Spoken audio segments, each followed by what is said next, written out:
Kissing well out like you.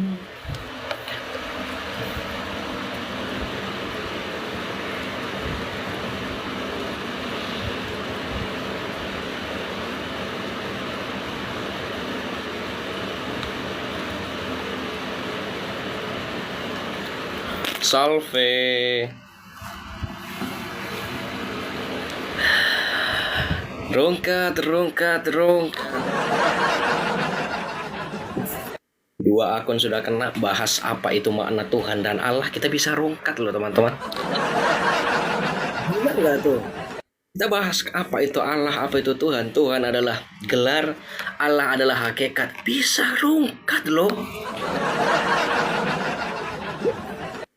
How gitu. Oh my god. Si balsek ya.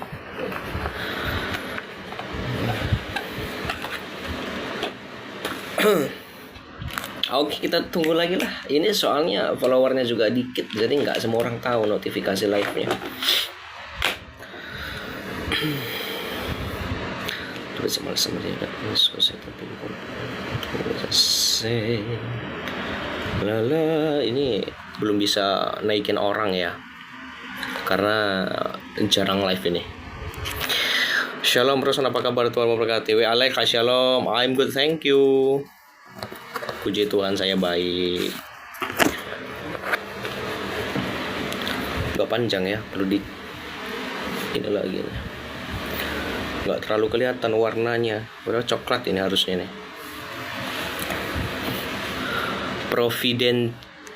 Providentia Dei itu apa? Oh, itu bahasa Latin. Saya nggak tahu bahasa Latin. Dei itu artinya Allah. Kalau Providentia coba aku cek dulu deh di sini. Kalau Dei itu artinya Allah, Providentia saya nggak tahu apa. Itu bahasa Latin, itu dari Katolik tuh biasanya.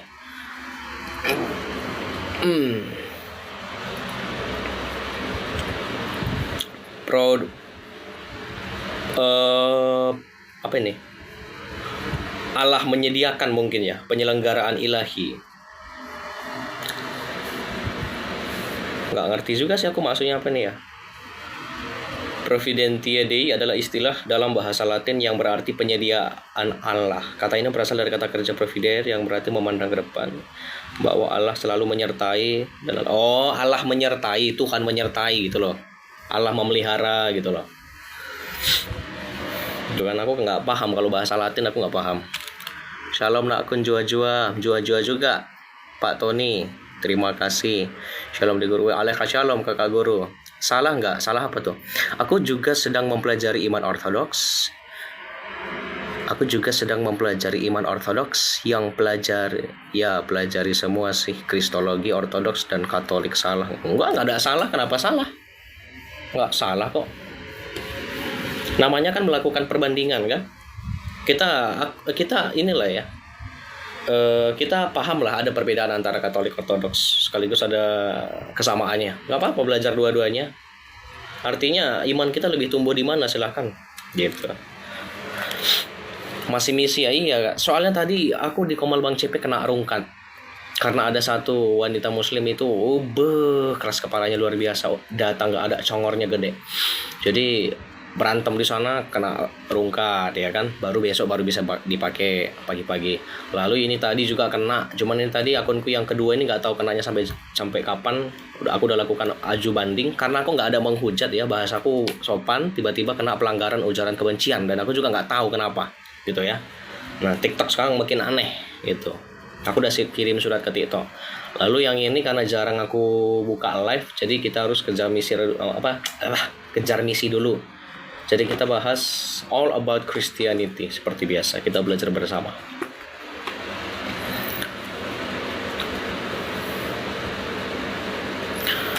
Iya, agak lain TikTok sekarang. Makanya ini kan, kalau yang ini kan dia pengikutnya dikit, jadi agak susah ya. Blank berapa ini pengikutnya kan? Tuh 1673 ini masih. Down down down down down down down. Sigma Sigma boy, Sigma boy, Sigma boy. Adminnya mungkin Islam. Mungkin ya Pak ya. Mungkin juga. Nanti lama-lama naik kalau mulai sering live. Iya, cuman kan besok aku pakai akun yang biasa lagi Kak, akun yang gede. Mungkin nanti ini aku pakai jadi gini aja deh. Oh, kalau ini aku pakai naik ke akun aku yang satunya itu bisa ini nggak selesai misi ya, dia harus live sendiri ya. Kasih paham Sal. Semalam katekumennya bahas kitab Kejadian. Oh bagus deh. Aku juga mengajar kitab Kejadian. Hari ini kita masuk kitab Imamat 1 sampai 6. Waktu itu kita udah 2 atau 3 minggu itu belajar Kejadian, Keluaran, sekarang masuk kitab Imamat. Dan ini akan sampai kitab Wahyu. Bakal lama banget nanti ini ya.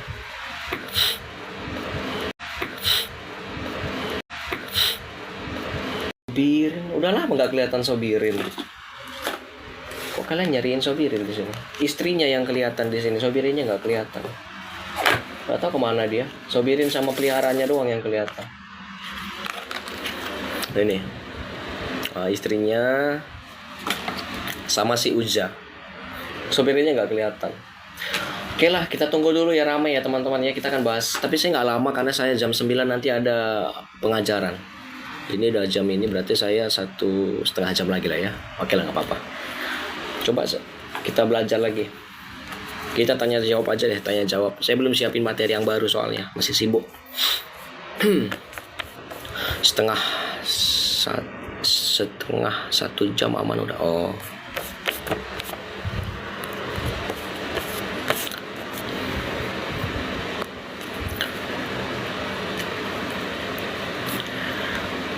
Sarang hiyo gomawoyo la na na na na na na na na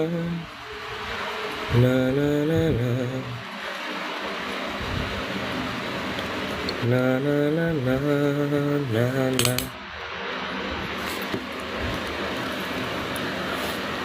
Sebentar ya.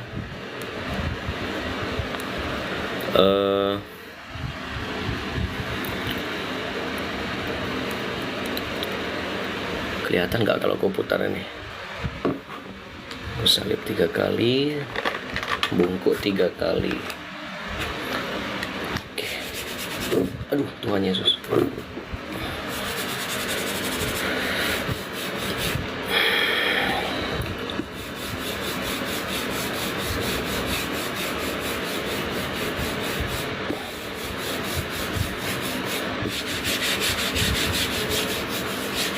Oke, bahas apa lagi kita ini? Bahas apa lagi kita?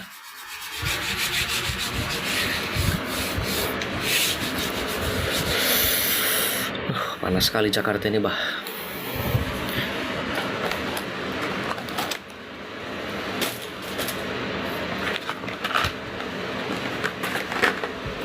그름에 빗자리로 치고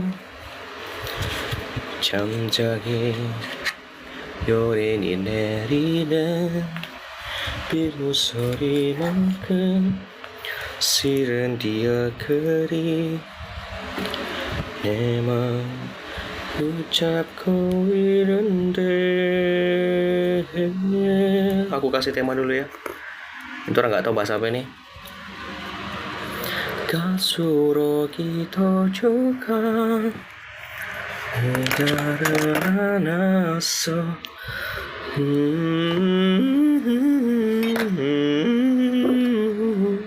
Sama Belando, sama Briliando dengan si Elia.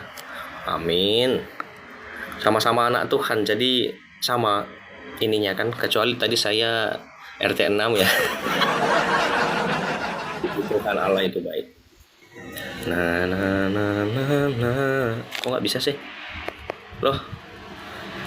Nah,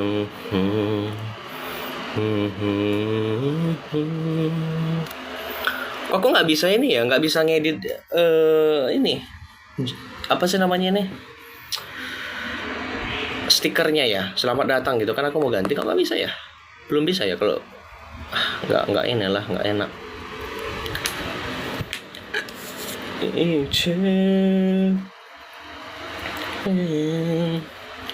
Terus saja nawa iso jurang kesigando kemoseto. Pak Tony Lingga ini dari Dairi kah? Atau dari mana Pak Tony? Lingga Karo kan? Ini Lingga yang mana? Karo atau ini suku Dairi? Ada ya? Dairi Lingga ada ya? Aku taunya Lingga itu Karo. Lingga Pak. Tapi sama ada ya di Lingga. Oh, saya baru tahu ada Lingga Pak ya. Aku mikirnya Lingga itu Karo, makanya tadi tapi Njuah kalau Njuah kan ini. Iya, kalau Karo Sinulingga. Disebut biasanya kan Lingga, singkatannya kan Lingga gitu. Makanya oh iya masih mirip ya. Njuah. Aku dulu punya teman dari suku Pak, tapi ini aku memang nggak terlalu paham ya. Kalau Pak memang dominan mirip ke Karo ya. Dia lebih dominan mirip ke Karo. Unik sih, alat musiknya dominan mirip ke Toba, tapi tradisi yang lainnya dominan mirip ke Karo. Serumpun. Oke, sebentar.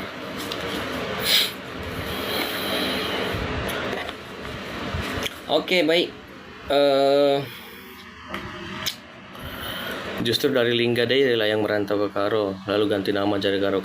Oh, alah baru tahu saya. Aku nggak terlalu paham kalau itu, Wak. Suku-suku ini aku nggak terlalu paham.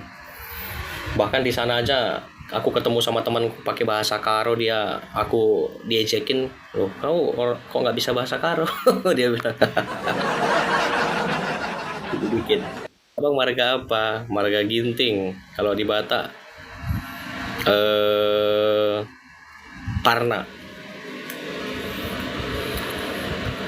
Sebentar. Karo anaknya Surbakti Barus. Oh, oke. Mama aku Karo Surbakti, mama aku. Ginting banyak kan, Bang? Lumayan, saya Ginting suka. Oke. Di-share ya teman-teman ya, biar kita ini. Semoga akunku nggak kenapa-kenapa itu tadi, kena mulu. Orang bahas Allah dan Tuhan kok kena, aneh banget ini Saracen ini loh. Kita nggak ada bahasa kasar loh, itu aku ada rekamannya sampai habis. Nggak ada bahasa kasar kok bisa kena pelanggaran sih. Kocak nanti itu ini. Jadi kita ngomong gimana supaya nggak kena. Tulang. Oh iya nya Tulang, manggil Tulang lah aku ya. Abang MP Medan bukan. Saya kata komen di Saint Thomas, Jakarta Selatan, bukan Medan. Tapi nanti kalau kalau balik ke Sumatera Utara kayaknya bakal pindah ke Medan sih. Di sana. Soalnya di Tanah Karo itu belum ada gereja ortodoks. Semoga suatu saat nanti ada, amin. Semoga ada. Apa itu MP? MP itu singkatan dari Moskow Patriarkat atau Kepatriarkan Moskow maksudnya. MP, EP ya kan. Kalau EP Ecumenical Patriarkat, kalau MP Moskow Patriarkat, Kepatriarkan Moskow. Gitu. Nah, kalau brother Christian ini belajar ortodok yang mana? Belajar di ortodok yang mana? Saranku yang ini ya. Rusia. Oke. Puji Tuhan. Puji Tuhan ya. Mulai orang tua Anda Kristen Ortodok enggak Pak. Saya berlatar belakang jamak sebenarnya, hanya saja dari keluarga saya pilih yang Protestan. Cuman baru saya lah yang belajar iman Ortodoks. Awalnya sih ditentang sama keluarga karena dilihat ini aliran Kristen apaan kok kayak baru gitu kan. dibilang sesat lah ini ya bla bla bla bla gitu. Terus setelah saya jelaskan, puji Tuhan mereka ngerti, oh gitu, dan mereka menerima. Dulu mama saya yang paling kontra terhadap saya, sekarang jadi mama saya yang paling dukung gitu loh. Jadi baru saya, keluarga itu ada yang Islam, ada yang Buddha, ada yang Katolik sama Protestan. Mayoritasnya Protestan Katolik. Baru saya lah yang Ortodok.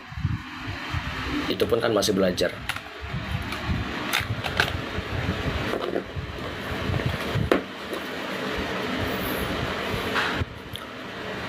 Ortodok Rusia termasuk Timur. Iya betul, Ortodok Timur. Salah satu yurisdiksi di Ortodok Timur. Sama sih, aku juga di tentang belajar iman ortodoksan. Iya wajar, awal-awal bakal seperti itu, tapi nanti nggak lagi kok. Nanti mereka akan tahu, oh ini Kristen ini. Tinggal kita jelasin pelan-pelan aja. Pokoknya intinya jangan capek jelasin ke mereka apa itu ortodok. Karena kan pemahaman orang Indonesia kalau dengar kata ortodoks itu kayaknya yang kuno-kuno. Jadi kok Kristen ortodok, Kristen yang kuno, yang pemahamannya yang otak-otaknya orang-orangnya kuno. Maksudnya otak apa sih namanya, yang otaknya benar-benar down gitu loh, seolah-olah seperti itu gitu loh. Dan itu wajar aja, karena memang dari dulu orang kenalnya ortodok gitu kan. Dulu orang nggak tahu ortodok itu ada sebutannya untuk Kristen gitu loh. Yang penting tujuan keselamatan hanya karena kasih karunia Allah. Yes, betul. Keselamatan itu karena kasih karunia Allah dan iman. Apalagi aliranku orang tuaku Advent.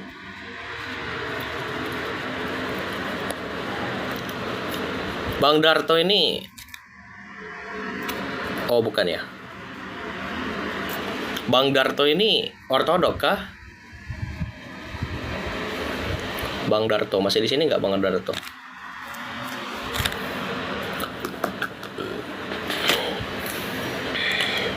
Ortodok kah Bang Darto?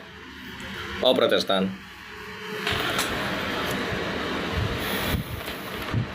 Oke, baik. Bahas apa kita?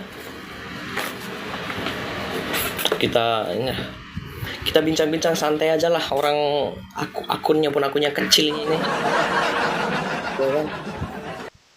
Memang greget banget kalau buka Komal ini lah. Bahas apa lah kita? Ngomong-ngomong santai lah kita ya. Nemenin aku sampai jam 9 nanti.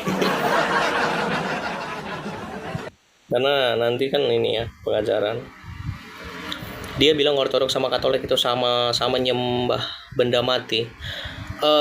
Mungkin itu karena mereka melihat kita menghormati benda-benda kudus. Itu kan sebutannya sebenarnya benda-benda kudus ya, kayak ikon, kalau di Katolik mungkin patung ya kan, itu kan benda-benda kudus, bukan dihormati sebenarnya. Wajar banyak gereja-gereja Protestan yang berpahaman seperti itu. Makanya kita harus meluruskan, itu bukan penghormatan. Makanya kita kan mengatakan ada 3 jenis penghormatan. Ya.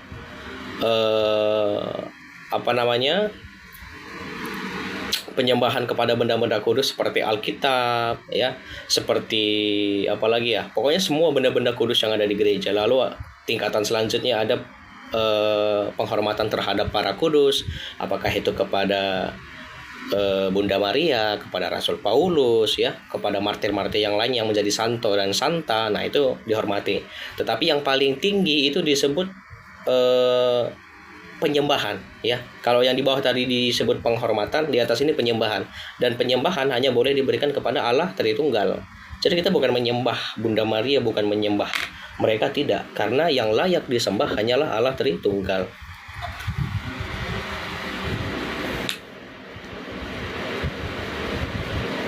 Kan ada dulia, hyperdulia, sama latria. Itu 3 tingkat penyembahan kan. Latria yang paling tinggi, artinya penyembahan. Ada hyperdulia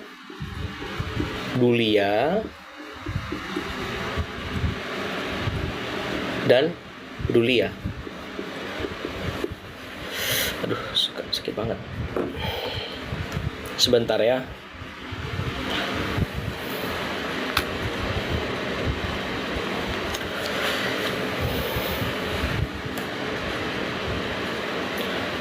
Siapa ini?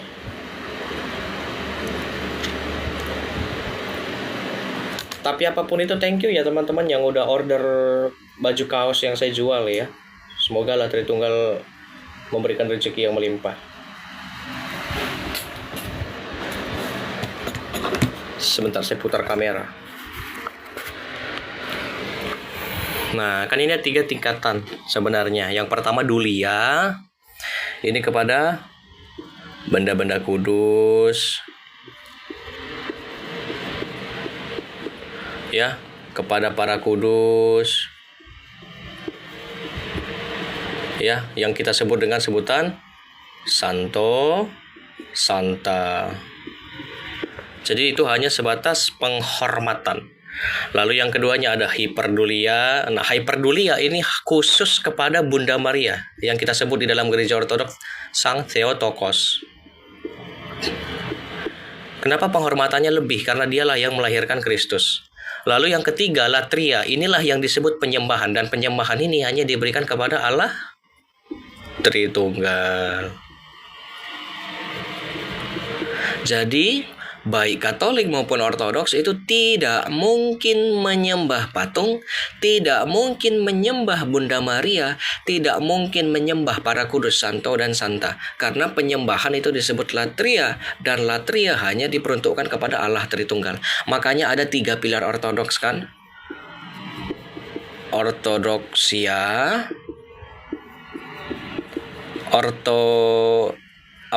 ortopraksia, dan yang terakhir ortolatria. Ortodoksia artinya pengajaran yang lurus, ortopraksia artinya praktek hidup yang lurus, ortolatria artinya penyembahan yang lurus. Ini adalah 3 pilar ortodoks. Maksudnya gimana?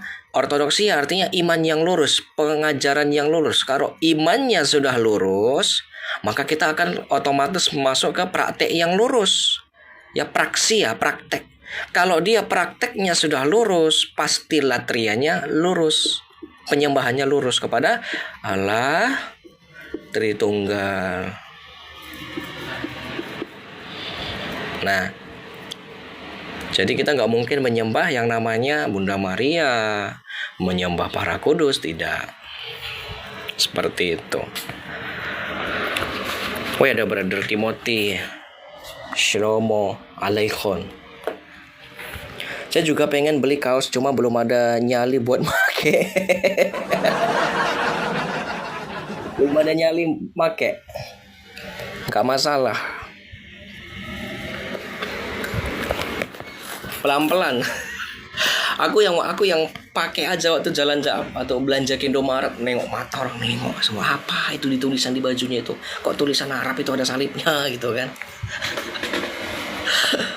Ya sudahlah. Baik. Son, aku mau pesan bajunya dong. DM aja. Oh, boleh DM atau klik di Shopee. Mau yang mana? Mau Shopee atau DM? Sama aja sih. Adminnya juga aku kok. Mau pesan dari mana juga adminnya juga aku kok. Sama aja.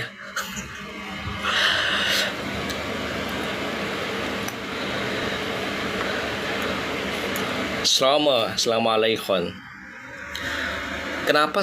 Kenapa sepertinya ada doa permohonan kepada Bunda Maria? Permohonan maksudnya dalam artian gimana nih? Selamatkanlah kami gitu ya. Melalui doa-doanya maksudnya. Bukan artinya Bunda Maria memberikan keselamatan selayaknya Tuhan, bukan. Ya, bukan seperti itu. Melalui doanya. Makanya kita orang Kristen Ortodoks itu berdoa bersama para kudus. Berdoa bersama. Karena dalam iman Ortodoks, ketika kita meninggal itu kita nggak mati benar-benar udah lenyap hilang, enggak. Ketika Tuhan Yesus berkata, akulah kebangkitan dan hidup, barang siapa percaya kepadaku, dia akan hidup walaupun sudah mati. Hanya saja kita ini beda alam gitu loh. Mereka masih hidup, kita beda alam. Ya, mereka juga bersama-sama berdoa kepada Allah bersama-sama dengan kita yang beda alam. Sebentar ya. Nah, mana akun Shopee-nya? Apa ya bang? Kalau nggak saya, aduh di sini nggak ada ya. Saya lupa naruhnya di sini. Teman-teman buka Son of Seraphim yang gambar ikon malaikat Seraphim, yang ada gambar ikon malaikat. Nanti di sana ada link merujuk ke sana, merujuk ke Shopee. Ada 2 link nanti, satu ke YouTube, satu ke Shopee. Nah, teman-teman tinggal klik yang Shopee. Nah, di Shopee kan biasanya ada potongan harga dari voucher-voucher apa tuh. Nah, itu. Soalnya keluarga kan belum tahu aku udah pensiun. Aku masih oke. Nama akun Shopee-nya apa ya, Bang? Seraphim Shop. Seraphim Shop. Ortodok mana? Saya ikut yang gereja Rusia, Kak Khalil. Katolik dan Ortodok tidak menganggap kematian badan sebagai kematian, tetapi masih tetap hidup dalam alam. Yes, iya, kita percaya mereka ada di alam lain. Maksudku, kenapa seolah-olah Bunda Maria jadi mediasi ke Allah? Bukan mediasi sebenarnya. Gini, sama seperti saya, kalau saya sakit, saya kan minta doa sama teman saya. Misalnya saya minta doa sama siapa ya? Misalnya Bang Khalil ya kan. Bang Khalil ini misalnya dia adalah seorang Ortodok juga. Saya minta doa sama dia. Bang Khalil, saya lagi sakit nih, tolong doakan saya ya. Gitu loh. Nah, konsep yang serupa juga sama kepada para kudus. Doakan saya. Kita minta mereka doakan kita juga.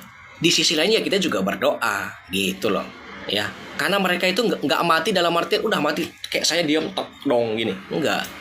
Ya, kita beda alam. Mereka hidup tapi beda alam. Kalau nanti gimana sih ilustrasinya yang lebih tepat itu gimana sih? Maksudnya hidup di dalam alam lain itu gimana? Nanti teman-teman bisa lihat perumpamaan tentang si kaya dan Lazarus si miskin yang dikatakan oleh Tuhan Yesus. Dimana nanti ketika meninggal si kaya dibawa ke alam Tartarus, si miskin itu si Lazarus si miskin dibawa ke alam pangkuan Abraham. Nah, itu namanya alam penantian. Artinya roh mereka ya hidup. Tetapi ada 2 alam. Kalau kamu orang percaya, kamu orang baik ya, kamu orang percaya, kamu akan ada di alam pangkuan Abraham, Firdaus. Itu alam penantian, belum surga, belum neraka. Sedangkan kalau untuk orang yang tidak percaya, dia ada di alam Tartarus. Gitu. Ya. Jadi kita bukan seolah bukan media siapa, tidak. Kita berdoa bersama-sama. Makanya Rasul Paulus kan mengatakan kita yang di bumi ini sekarang lagi berlomba-lomba ya, berlomba-lomba sampai finishnya nanti gitu loh. Sebentar, kayaknya ada ini deh. Oke. Aku di gereja GKI Larang Indah Cinere. Cinere itu di mana itu? Kok kayak nggak asing ya namanya Cinere ya? Cinere. Cinere di mana ya? Depok. Oh, di Depok, deket dong kita. Tapi aku nggak mau spill di mana aku lah, nanti di geruduk ya.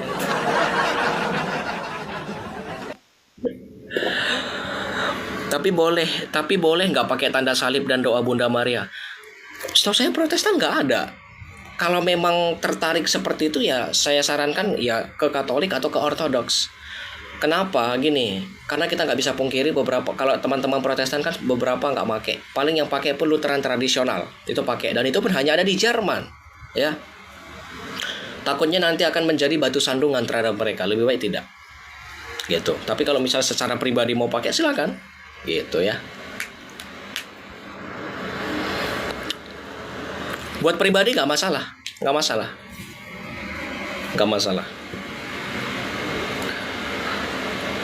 Saya mau ikut Yesus. Bang Khalil ini Protestan, Ortodoks ya, Bang Khalil. Saya mau ikut Yesus sampai selama-lamanya. Oh, Katolik, Salve. Tolong ceritakan dari awal sebelum Martin Luther. Wow, itu bakal panjang banget ya. Panjang banget itu ya. Tapi intinya dulu gereja itu cuma satu. Ya, gereja yang bersifat Katolik, bersifat universal. Sebentar ya. Ada yang pesan sebentar ya teman-teman ya. Oke. Saya ulangi.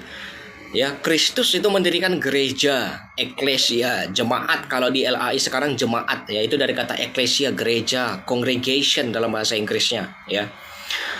Itu cuma satu, Ya, nanti di kemudian hari ada pertentangan adalah perbedaan pendapat ya. Mudah juga muncul bibit-bibit penyakit. Maksudnya bibit-bibit penyakit apa? Sudah muncul aliran-aliran bidat kayak Nestorius, Sabellianisme, banyak lah. Saya persingkat ceritanya, gereja pada saat itu kalau untuk menarik satu kesimpulan itu harus melalui yang namanya konsili. Ya. Konsili. Makanya gereja apostolik itu terkenal dengan konsilinya. Jadi gereja awal-awal itu konsili. Dan konsili ini adalah kesepakatan dari Roh Kudus, tidak bisa salah. Gitu loh. Makanya kita lihat dulu misalnya dari gereja universal yang sudah berkembang ini, imannya pasti satu nih, ya. Paling yang berbeda dia cuma satu orang, misalnya kayak pengajaran bidat Nestorius. Cuma dia sendiri berpaham seperti itu. Yang lain semua seiman sama. Ya, nah dari sini, jadi ini penting konsili. Nah, konsili pertama untuk melawan bidat Arius, konsili kedua, konsili ketiga, sampai nanti konsili keempat ya. Di konsili keempat ini ada pihak yang tidak menerima. Itulah nanti pecah jadi gereja Ortodoks Oriental yang sekarang kita kenal gereja Ortodoks Koptik, gereja Ortodoks Syria, gereja Apostolik Armenia, gereja Tewahedo, gereja Siromalabar di India, Siromalankara, semua gereja-gereja ya. Gereja-gereja Ortodoks Oriental yang hanya mengakui 3 konsili. Lalu nanti berjalan lagi konsili keempat, konsili kelima, konsili keenam, konsili ketujuh ya. Pada tahun 1054 pecah lagi lah antara gereja barat dengan gereja timur. Ya, 4 kepatriarkan timur disebut Ortodoks Timur, gereja yang barat, kepatriarkan barat disebut gereja Katolik Roma. Karena ada politik gereja pada saat itu dan ada perbedaan pendapat. Di mana dalam pandangannya gereja Katolik seluruh patriark itu harus tunduk kepada satu yang di Roma, Paus. Sedangkan yang timur menolak, gitu ya. Dalam pandangan gereja timur ya dari dulu memang setara, gitu ya, dari sejarah pentarki. Apa itu pentarki? 5 kekuasaan gereja. Ya, jadi dulu ada 5 pusat gereja. Yang pertama itu Yerusalem, yang kedua Antioquia, ketiga Alexandria, keempat Roma, kelima Konstantinopel. Dan ini 5-5-nya setara dalam pandangan gereja Ortodoks. Tapi dalam pandangan gereja Katolik, ya, ada pandangan supremasi Paus dan primus inter paresnya harus Roma. Jadi keempat patriark ini harus tunduk di bawah Roma. Lalu berantem. Lalu ada ikut campur dari waktu itu dari Turki ya, ketika menyerang kekaisaran Konstantinopel, jatuhlah Konstantinopel, gereja juga makin meregang. Itulah cikal bakal gereja Katolik Roma ada sendiri dengan 21 ritus timur, lalu dengan gereja Ortodoks Timur gitu. Lalu nanti untuk gereja Protestannya itu muncul di abad ke-16 dan ini dari pihak Katolik. Dari gereja Barat ada seorang yang namanya Martin Luther ya dari Jerman. Kalau saya baca dari sejarahnya Katolik, sebenarnya ada kesalahan yang dibuat oleh uskup setempat pada waktu itu. Jadi bukan paus yang buat kesalahan, tapi uskup setempat. Hanya saja Martin Luther mengambil tindakan untuk pisah dari gereja Katolik lalu mendirikan gerejanya sendiri. Itu yang disebut Lutheran. Itulah Protestan yang paling tua, Protestan aliran Lutheran. Jadi gitu teman-teman. Nanti kalau saya panjang ke dalam nggak selesai-selesai kita. Tapi kira-kira seperti itulah ya. Kira-kira seperti itulah gambarannya.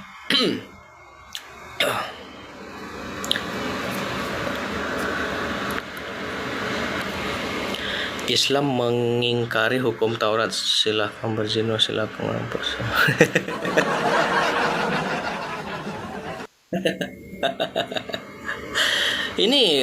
Ini Pak syair berdarah yang itu kah? Yang asli kan, takutnya yang KW lagi nih. Bahas buku-buku kan, yang bongkar-bongkar buku.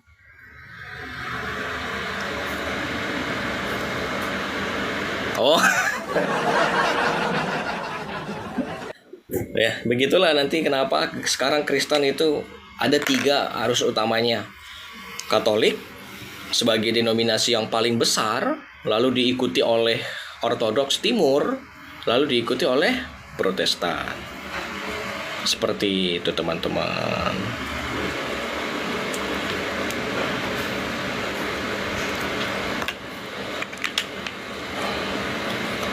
Oke, any question?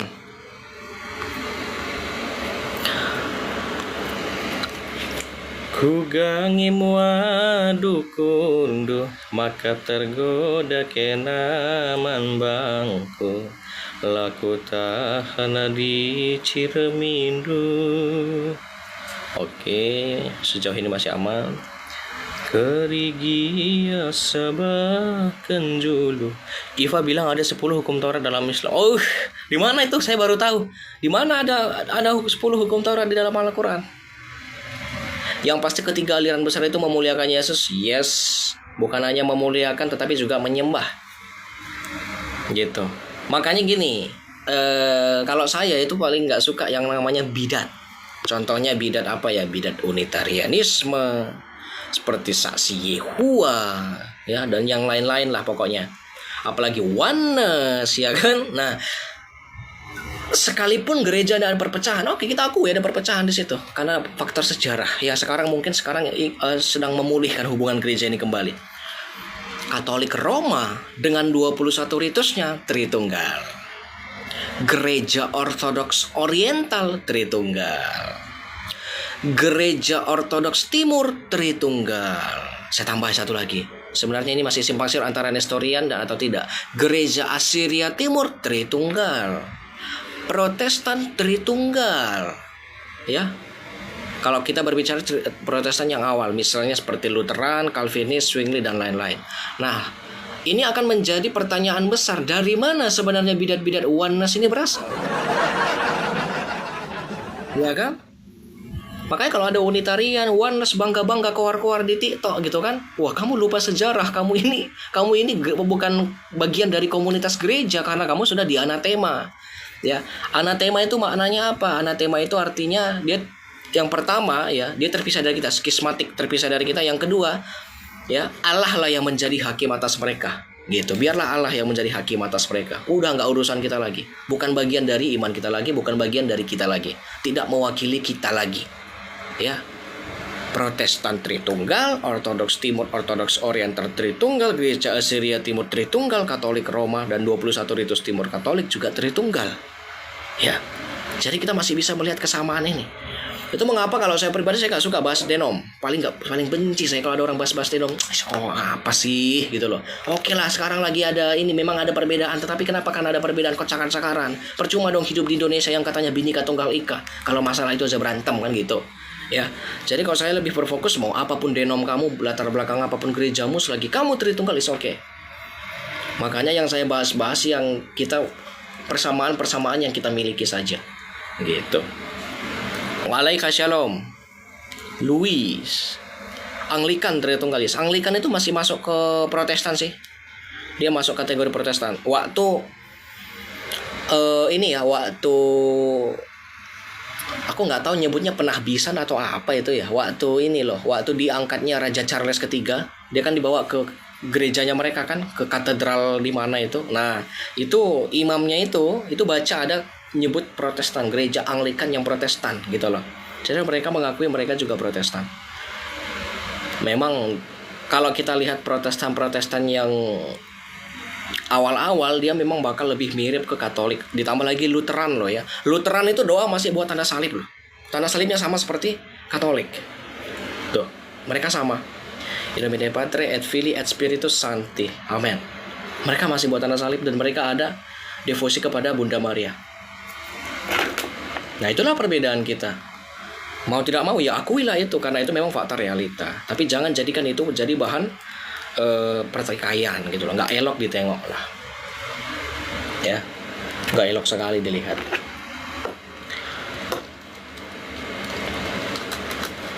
La la la la la la la. Waalaikumsalam. Louis. Kalak karo kampal. Pal. Oke,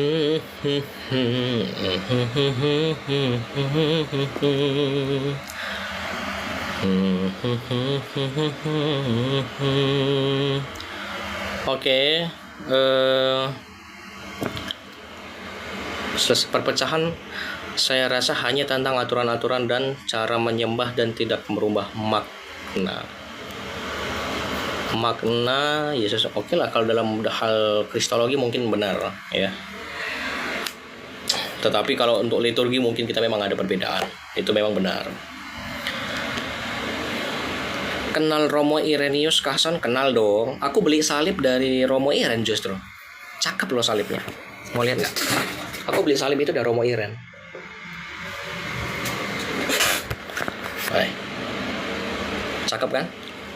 Ini Romo Iren yang buat loh, langsung dari tangan imam. Dan ini sudah diberkati, udah di blessing sama Romo.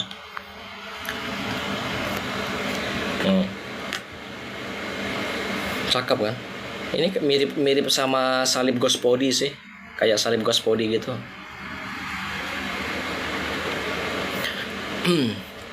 Koko Leonin di mana tidur tuh no tidur dia.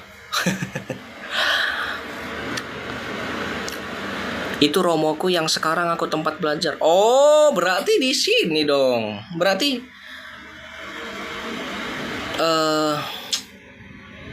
bareng sama Ko Michael ya, satu paroki dong, ya kan? Satu paroki sama Ko Michael di daerah Jawa mana itu aku lupa.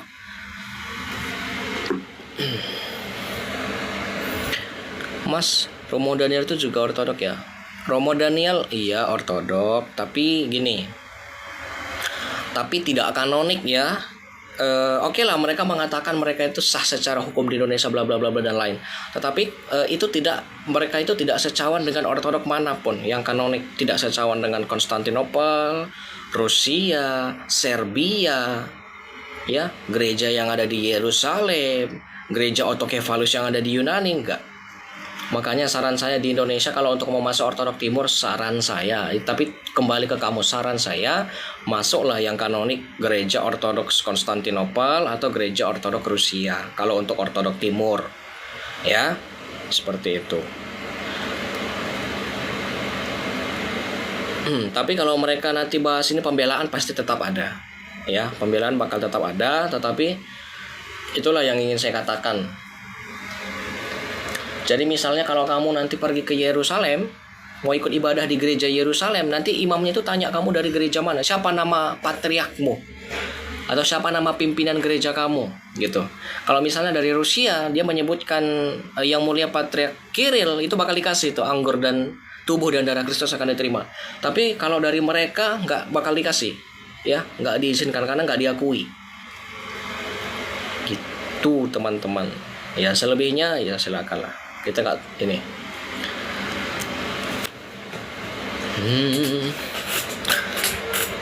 Kirim sama tulang bere ke Medan. Apanya tulang ini ya? Salib cuma ada satu salibku. Cuma ada satu. Tapi kalau tulang mau ini murah ini. Ini waktu itu aku beli 60.000 doang nih. Ini kayu. Ini kayu dan sudah di blessing. Nanti bisa dipesan kok, aku minta sama Romo. Apanya ini?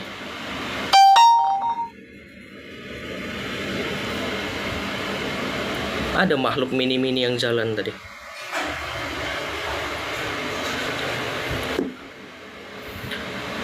Oh, tulang di Medan ya.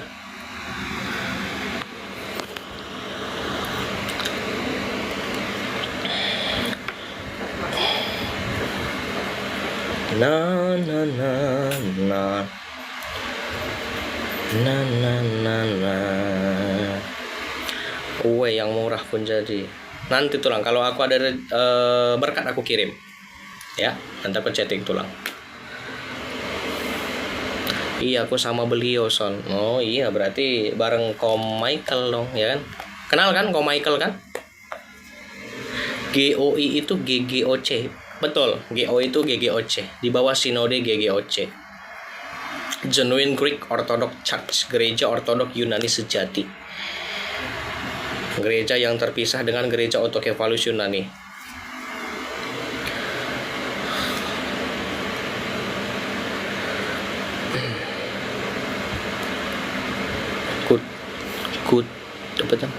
QTF pun dari dana kalau ada, tapi kalau bisa gratis lah.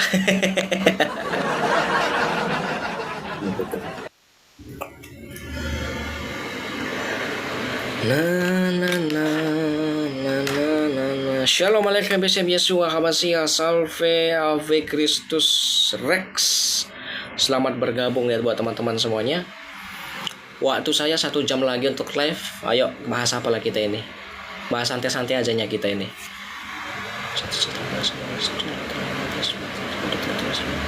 Mana spidolku yang warna hitam ya? Kok nggak kelihatan lagi nih? Pokoknya aku tunggu lah DM tuh ya, beres, siap, tulang.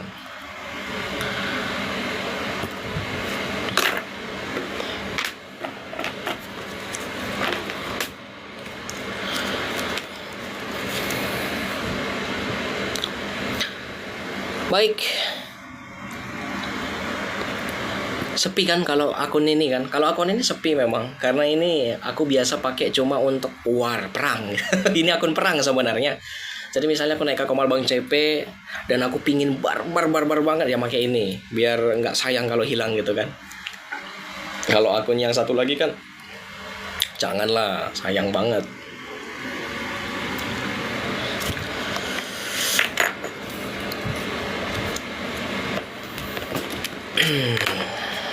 Puji Tuhan ada orderan lagi. Pokoknya thank you lah teman-teman yang sudah order lah ya. Puji Tuhan. Satu aja pun laku senang kali aku loh. Thank you. Kita cek dulu. Dan kalau ada yang nanya itu apa bang tulisannya, itu quotes dari Khalil Gibran ya, dari Khalil Gibran. Tadi rungkat Broson, iya Bang Gregorius. Rungkat, tadi aku juga nggak tahu kenapa. Aku bahas apa itu firman, apa itu Allah, apa itu Tuhan. Dan nggak ada bahasa kasar kan? Aku nggak ada bahasa kasar, kok tiba-tiba kena ini pelecehan, nggak ada loh. Pelecehan apaan? Aku juga bingung. Waalaikumsalam, gereja reform. Guna bulu-bulu di kompos kini apa kok? Gini, saya nggak punya kompos kini yang ada rumbai-rumbainya. Tapi rumbai-rumbai gini kan, aku gambarin deh. Biar yang di bawah juga paham. Apa guna rumbai-rumbainya itu? Hampir kena salibku ini. Misalnya ini kompos gini kan.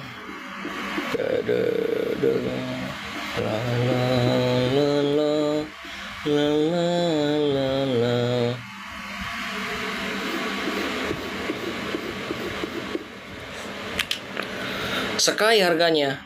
Harga apa? Tulang? Harga bajunya kah? Harga baju tergantung ukuran tulang. Tapi kalau dia sampai ukuran XL itu 120. Tapi kalau dari Shopee itu ada potongan.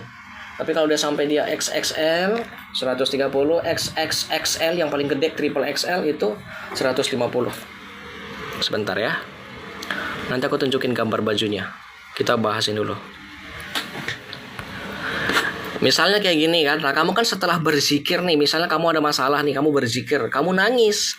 Nah ini bisa kamu pakai untuk mengelap air mata kamu nih. Itu sebenarnya fungsinya.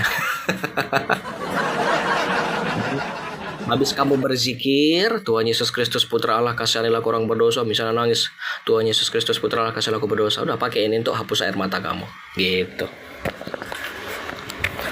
Motif baju, sebentar tulang aku ambil dulu ya.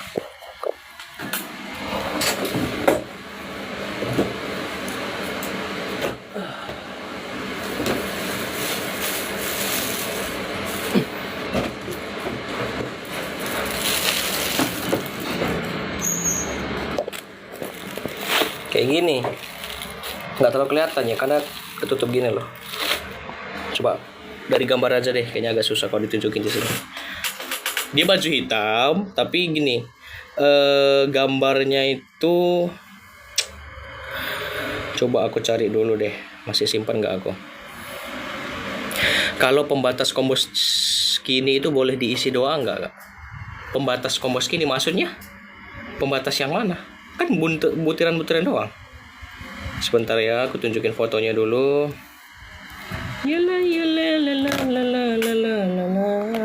Gini. Nah, kayak gini dia.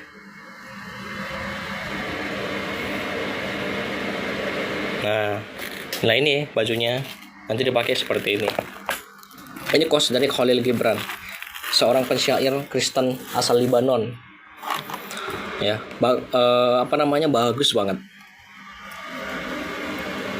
Katakanlah tidak ada ilah selain Allah dan tidak ada yang sama dengan Allah, dan jadilah kamu Kristen. Qul la ilaha illallah wa la syai'an illallah wa kun masihian. Jadilah kamu Kristen, Masihian. ya, bukan Nasrani, Nasoroh ya. Sekaligus menjawab gitu, supaya kalau orang bilang kamu Nasrani, enggak, ana Masihian wala Nasoroh gitu. Saya orang Masihian, saya bukan Nasrani gitu ya. Kita Masihian. Kalau boleh tahu berapa harganya bang? Ukuran apa? Kamunya ukuran apa pakai baju? Gitu ya. Bah, jadi promo kita kan? Jadi promosiin kita. LL apa itu? LL, XL. Oh L. Kalau L 120. Ukuran L itu 120. Ini L nih, pas banget nih, ini L nih. Nah ini L nih. Mau? Biar langsung ku kirim ini. Nah ini. Langsung aku kasih hadiah satu ikon Bunda Maria deh. Khusus yang apa? Khusus yang check out dari live ini. Aku kasih tangannya. Ikon Bunda Maria kecil sih. Tapi ikon ini ya.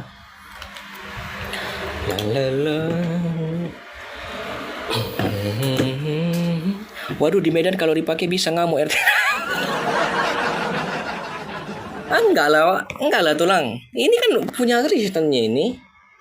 Aku kasih tahu ya. Nanti saya DM bang ya kalau sudah ada rezeki. Amin. Iya. Tapi jangan DM ke sini ya, DM ke akun saya yang satu lagi, yang San Rafim, yang besar, yang gede, yang followersnya 11.000. Di sini aku jarang buka. Atau langsung nanti klik klik link Shopee supaya dapat gratisan. Di sana biasanya dapat potongan 10.000 kan lumayan, sampai 20.000. Nah ini Khalil Gibran itu ini. Ini seorang Kristen asal Libanon ya. Ini asal Libanon. Ini orang Kristen, tapi dia di Libanon. Libanonnya bahasa Arab. Dan yang tadi yang ada di dalam baju kaos itu adalah quotes dari ini. Dia yang ngomong itu. Ya. Dia yang ngambil ini. Dia ambil dari ayat Alkitab di dalam 1 Korintus 8 ayat 4. 1 Korintus 8 ayat 4. Ya, la ilaha illallah ahad. Tidak ada Allah selain Allah yang ahad. Lalu di baju ini tadi kalau kita perhatikan, makanya kenapa saya berani pakai ini? Karena saya tahu artinya. Jadi kalau ada orang protes, suruh dia baca. Tinggal suruh dia baca. Yang di lingkaran ini bacanya Yasua, artinya Yesus. Yesus itu dalam bahasa Arab dibaca Yasua. Ya, sedangkan ini yang melingkar ini Al-Aba wal Ibnu wa Ruhul Qudus, Al-Aba wal Ibnu wa Ruhul Qudus, muter terus. Al-Aba wal Ibnu wa Ruhul Qudus, Al-Aba wal Ibnu wa Ruhul Qudus, artinya Bapa, Putra, Roh Kudus, Bapa, Putra, Roh Kudus, Bapa, Putra, Roh Kudus. Jadi nggak ada Islam-Islamnya sama sekali. Sedangkan yang ini, Qul la ilaha illallah, katakanlah tidak ada Tuhan ya, tidak ada ilah selain Allah. Mungkin ini yang katanya mirip punya mereka nanti. Oh ini kenapa ada la ilaha illallah? Lah orang Kristen Arab juga pakai itu kok. Qul la ilaha illallah wa la syai'an illallah wa kun masihian. Nah, di sini kan udah jelas. Kun, jadilah masihian, pengikut Al-Masih, Kristen. Enggak ada Islam-Islamnya ini. Mungkin bertanya, memang Nasrani itu Kristen? Tidak, enggak, beda. Kristen itu bahasa Arabnya nih. Kristen dalam bahasa Arab disebut Masihian, bukan Nasrani. Nasrani itu adalah penyembah Bunda Maria. Itu sekte Gnostik muncul di abad keempat. Mereka disebut sekte Koliridianisme. Saya kasih tunjuk. Ya, karena Nasrani menyembah Bunda Maria. Ini nih namanya. Koliridianisme. Saya kasih tahu ya. Perhatikan. Koliridianisme adalah sekte yang diyakini berasal dari Thrace dan Scythia. Meskipun mungkin pernah melakukan perjalanan ke Suriah atau Asia Kecil atau Turki sekarang. Ya.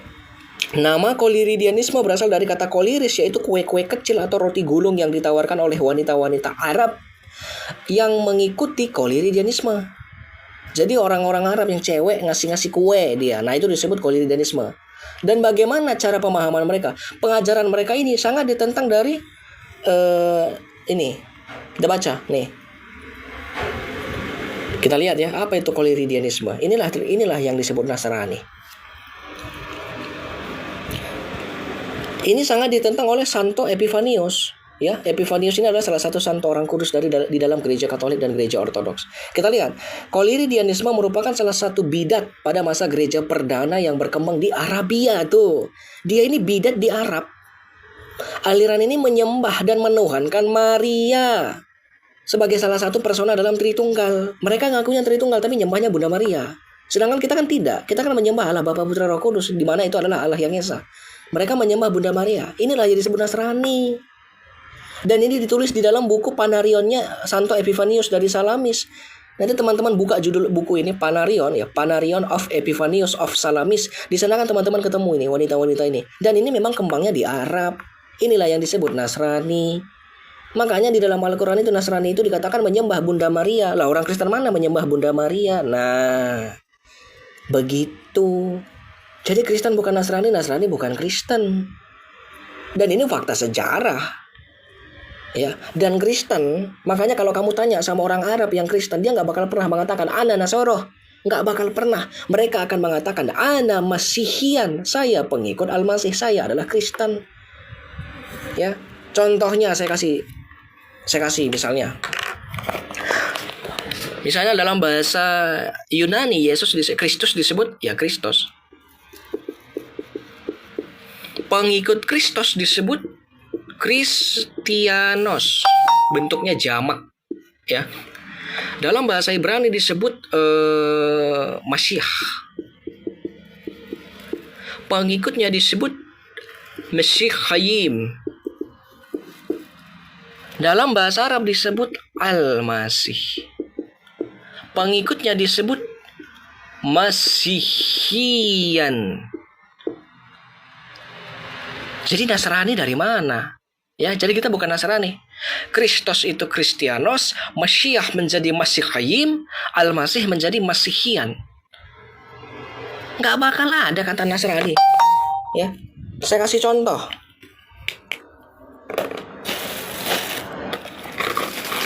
Oh, Masihiyun, sorry. Iya, Masihian. Masihiyun. Sukron ya Umi.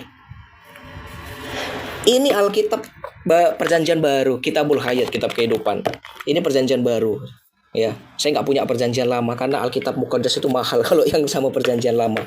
Perjanjian Baru ini kamu cari nanti di dalam Kisah Para Rasul. Di Antioquia lah pertama kali mereka disebut Masihiyun, bukan Nasrani.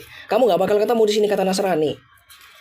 Ada kata Nasrani di sini, tetapi itu sektenya, ya, itu merujuk kepada sektenya. Sekte apa? Ya ini tadi yang berkembang di Arabia. Dan ingat, sekte Nasrani memang berkembangnya di Arabia, dan itu pun kebanyakan cewek-cewek dia. Ya, jadi saya bingung kalau kamu punya masalah sama orang Nasrani, kenapa kamu serang orang Kristen? Ya, gak bakal ada. Sama kan kayak mereka bilang Yesus itu adalah Yesus itu adalah Isa, Yesus adalah Isa. Di sini nggak ada Isa, yang ada Yesus. Makanya Yesu anta ilahi. Itu kan Yesu Al-Masih. Makanya Kristen di sana berzikir. Nah, kebetulan tadi ada yang bahas zikir. Saya punya combo skinny. Kalau kita di gereja Ortodok Timur itu pakai ini, combo skinny namanya, terbuat dari benang wool yang gitu tadi. Nah, kalau kita misalnya yang di Kristen Arab nih, misalnya kalau kamu pergi ke Mesir yang gereja Arab, mau gereja, kalau saya gereja Koptik saya nggak terlalu tahu apakah sama, tapi kalau di gereja Ortodok Timur yang di Mesir, pokoknya negara-negara yang Arab, kita akan buka dari Bismillah wal ibni wa ruhal kudus al ilahil wahid amin. Lalu kita baca Rabbi Yesu al-Masih ibnallah irhamni. Rabbi Yesu al-Masih ibnallah irhamni. Bukan Rabbi Isa al-Masih ibnallah irhamni. Rabbi Isa al-Masih ibnallah irhamni. Nanti ditepok saya. Ya, nanti ditepok saya. Pengajaran apa ini baru lagi nih gitu ya. Gitu ya teman-teman ya. Jadi Kristen bukan Nasrani, Isa bukan Yesus. Saya juga masih belajar loh bang. Saya nggak bisa bahasa Arab. Yang bilang saya bisa bahasa Arab siapa? Saya belajar. Dikit-dikit yang saya belajar. Saya belajar pun istilah-istilah Kristennya. Kenapa? Karena kebanyakan kan penonton ini ada juga yang Islam kan, supaya ada pendekatan terhadap mereka biar paham gitu loh, biar jangan terlalu suka memfitnah orang, menyalah-nyalahkan orang Kristen. Itu saya nggak suka sebenarnya. Makanya kadang kalau ada baca-baca tulisan Arab, bukan saya yang baca, kan saya panggil di sini yang seorang murtadin binaan saya di sini. Saya baca, coba kamu baca ini gitu. Dia bisa baca, dia bisa baca sedikit bahasa Arab. Lah udah, dibantulah saya gitu. Rabbi Yesua al-Masih ibn Allah irhamni, ya Tuhan Yesus Kristus putra Allah, kasihanilah aku. Gitu artinya. Ya. Jadi nggak ada masalah tulang. Ya, mau tulang pakai pun intinya tulang tahu itu kata-kata siapa. Bilang aja Khalil Gibran, seorang penyair Kristen Libanon. Dah, gampang. Kalau dia masih protes, ya silahkan protes. Negara Arab itu kenapa bukan Islam semua? Gitu aja. Sama ibarat kita tulisan ada Alkitab bahasa Jepang, ya kan? Misalnya ada kata terima kasih di Alkitab diterjemahkan menjadi kata arigato. Loh, kok jadi arigato? Ini nggak boleh. Arigato itu ucapan orang Jepang. Lah memang karena ini adalah Alkitabnya Jepang, ya makanya pakai arigato kan gitu. Ya. Kayak kata Masya Allah, ya kan, Masya Allah. Teman-teman tahu nggak bahasa Armenia? Ya, ada kemiripan dengan bahasa Arab. Ketika mereka sebut Masya Allah, mereka akan menyebutnya Masya Allah gitu loh. Unik kan? Tapi Kristen loh mereka, Armenia. Masya Allah, gitu ya. Ada nggak yang berantem di sana? Nggak ada. Di Indonesia doang ributnya. Gitu. Di Indonesia ini noraknya luar biasa, serius.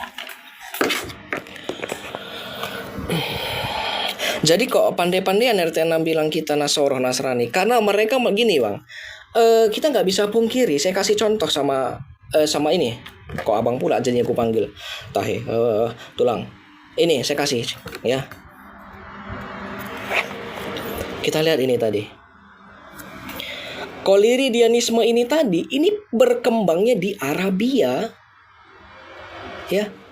Mereka berkembangnya di Arabia. Saya kasih tahu ya.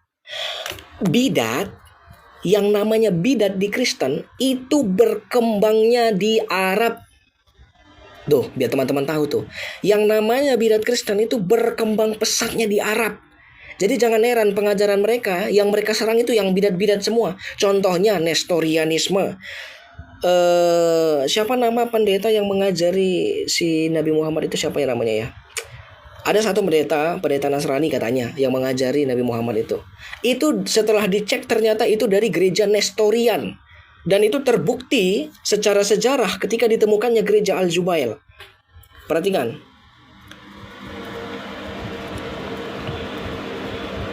Nih. Oh, nge-lag ya? Udah ketemu teman-teman? Udah bisa? Halo, tes 1, udah bisa? Halo, sudah bisa teman-teman? Aduh, sayang banget lagi ngejelasin nge-lag pula. Oh, udah ya. Pemahaman si Baginda itu pemahamannya Nestorian bercampur dengan sekte yang namanya Nasrani atau Koliridianisme yang berkembang di Arab tadi.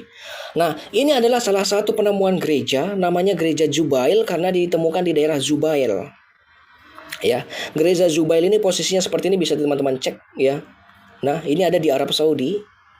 Ya, ini baru ditemukan ya. Perhatikan, gereja ini ditemukan pada tahun 1986 tuh dan digali oleh Departemen Purbakala Saudi pada tahun 1987.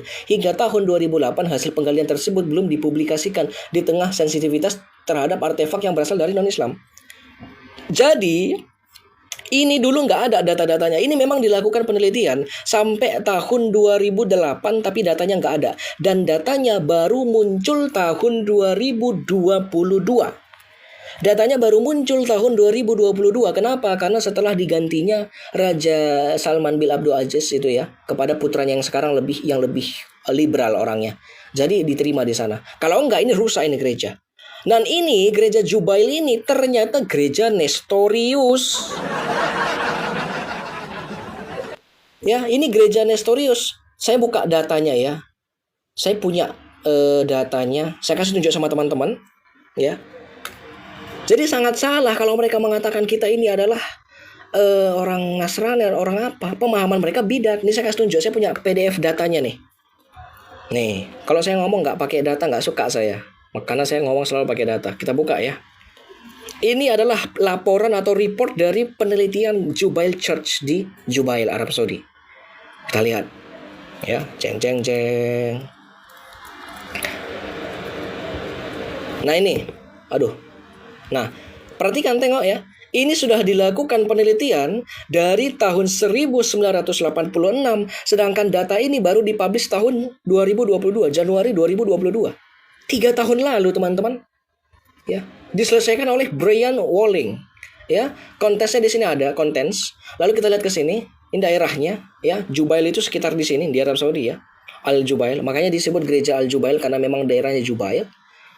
Ya. Lalu kita lihat gambar-gambarnya di sini. Ya, ini lokasi gerejanya dia. Yang ini tadi, petak ini tadi lah lingkungan kekristenan mungkin pada saat itu. Lalu di dalam gereja itu tadi, perhatikan ada salib di sini. Ya kan? Kalau orang awam pada umumnya kalau lihat ini, oh udah pasti Kristen gitu kan. Dia nggak tahu ini Kristen apa, pokoknya Kristen kan gitu. Nah, awalnya penelitian juga berpikir seperti itu. Karena pada umumnya mungkin banyaknya Ortodoks di daerah Arabia atau daerah sekitar Timur Tengah, mungkin ini Arab. Kristen Arab yang Ortodoks atau Katolik. Ternyata setelah kita cek, ini adalah gereja Nestorian. Ya, ini adalah Nestorian Church, bidat. Ya, saya akan tunjukkan datanya sebentar. Nih, perhatikan. Historical background, latar belakang sejarahnya. The Nestorian sect originate the Mesopotamia, today's Iraq, and was an Eastern Christian denomination also called the Church of the East of Persian Church that is reputed to have been founded by Saint Thomas the Apostle. Ya, mereka kan ngakunya mereka ada suksesi apostoliknya dari Santo Thomas, sang rasul. Ya, tetapi mereka ini adalah gereja Nestorian atau yang sekarang kita sebut dengan gereja Assyria Timur. Ada yang mengatakan itu. Ini gerejanya ini tadi. Jadi yang berkembang di Arab pada saat itu, teman-teman, jangan heran bidat yang berkembang di sana. Itu mengapa tulisan-tulisan yang katanya diwahyukan dari surga itu tadi melalui Nabi Muhammad SAW itu lebih dominan mirip ke pemahaman bidat. Ya, lebih mirip ke pemahamannya bidat daripada kita. Ngerti ya? Paham kan? Nah, ini semua ini data sejarah ya, bukan PDF buatan saya ya. Ini semua ada datanya nih. Nah, Christian Process, ya, semua ada di sini. Nah, langsung beritanya dari Saudi. Tuh.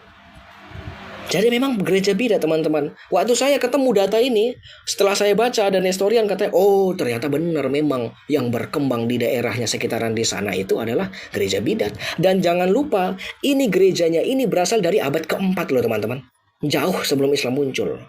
Ya. A 4th century Christian church building in Saudi Arabia. Ini dari abad keempat, teman-teman. Ya.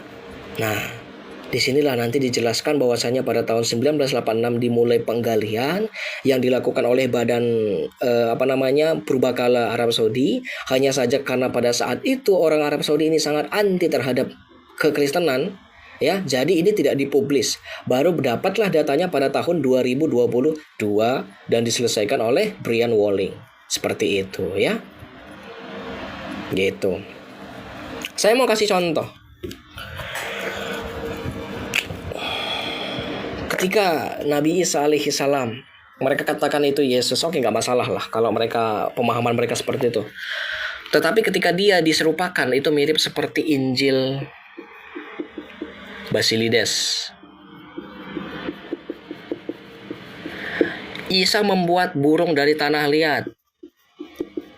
Injil masa kanak-kanak Thomas.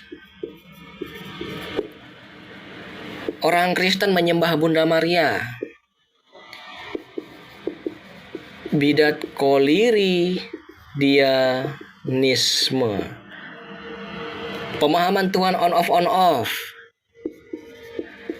Bidat nestorianisme.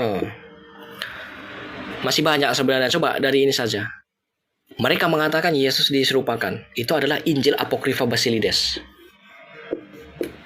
Mereka mengatakan, ya, Yesus masih kecil itu bisa buat burung dari tanah liat. Itu adalah Injil Apokrifa masa kanak-kanak Yesus Thomas. Orang Kristen menyembah Bunda Maria. Itu adalah bidat koliridianisme. Orang Oten itu Tuhannya on off. Itu bidat nestorianisme. Warokah bin Naufal, saya kasih tahu. Itu adalah seorang pendeta, katanya pendeta Nasrani, ya kan? Tetapi Waraka bin Naufal, teman-teman, kalau teman-teman cek sekarang, saya kasih tahu, kalau teman-teman cek di gereja ortodok Oriental, cek di gereja ortodok Timur, cek di gereja Katolik, yang gereja yang ada semasa itu, teman-teman gak bakal menemukan nama yang namanya Waraka bin Naufal, gak ketemu. Ketemunya nih di mana? Di sini.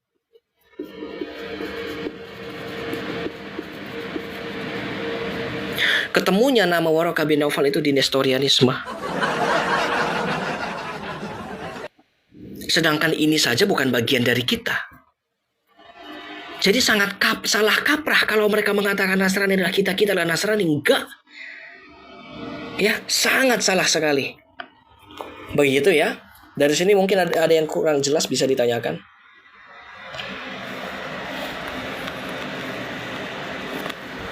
Gitu. Kok teman-teman belajar tentang apa yang saya sebutkan ini tadi, tentang Injil Barsilides, Injil masa kanak-kanak Thomas, Injil bidat Koleridianisme, bidat Nestorianisme, teman-teman bakal ketawa terbahak-bahak. Oh, ternyata ini loh. Oh, ternyata ini toh. Kok mirip sama yang punya mereka? Tanpa mengurangi rasa hormat dan keimanan saya, my dear friend from Muslim, this is your Holy Quran. Ya, this is your Holy Quran. Nasrani itu bukan Kristen, Kristen bukan Nasrani, Isa bukan Yesus, Yesus bukan Isa. Mau tidak mau, suka tidak suka, ini fakta sejarah. Nah, gitu ya. Baik, sudah paham teman-teman?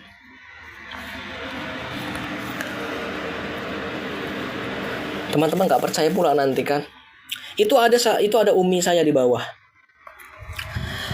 Nama akunnya yang Mar'ah Al-Kiptiyah, Maria dari Koptik, Maria Koptik, Mar'ah Al-Kiptiyah. Itu dari gereja ortodoks Koptik. Beliau ini bisa bahasa Arab. Kenapa bisa bahasa Arab, Bang? Karena beliau orang Arab. Nah, coba teman-teman tanya ke beliau, apakah benar yang saya jelaskan ini? Apakah orang Kristen di sana memang nggak pakai Nasrani? Coba, atau orang ada atau mungkin ada segelintir orang Kristen di Mesir itu, kalau ditanya, kamu ini Nasrani? Iya katanya. Iya gitu. Mana tahu ada gitu kan. Ya, atau tadi Injil saya ini Injil buatan saya copy sendiri gitu kan. Saya copy sendiri. Kenapa? Soalnya ini dari Mesir ini. Ini dari Mesir. Ada juga saya punya buatan yang palsu gitu, saya edit gitu kan.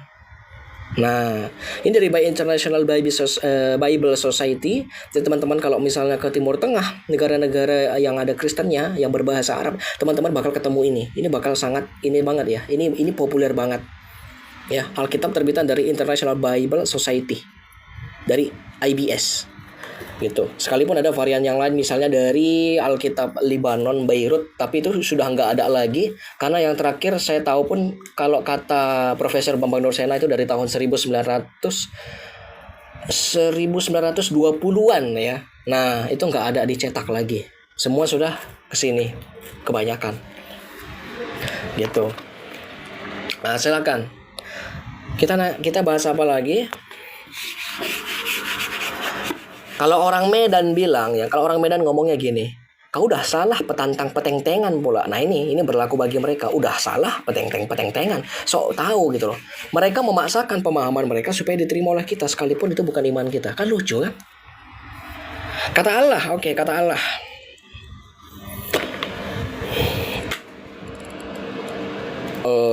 Kelihatan ya. Sorry ya, terbatas ya di sini ya teman-teman ya. Allah ya. Kita akan berbicara sebelum Islam.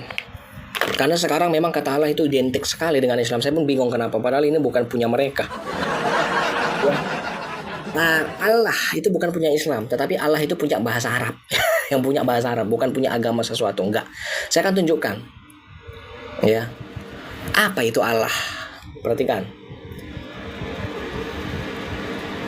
Nih, saya punya datanya. Supaya apa yang saya sampaikan punya data semua lah. Takutnya ini kan.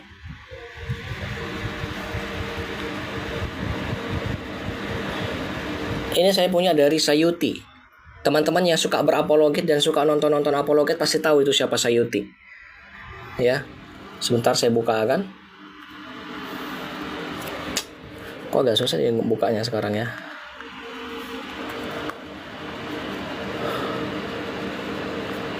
Nah, oke.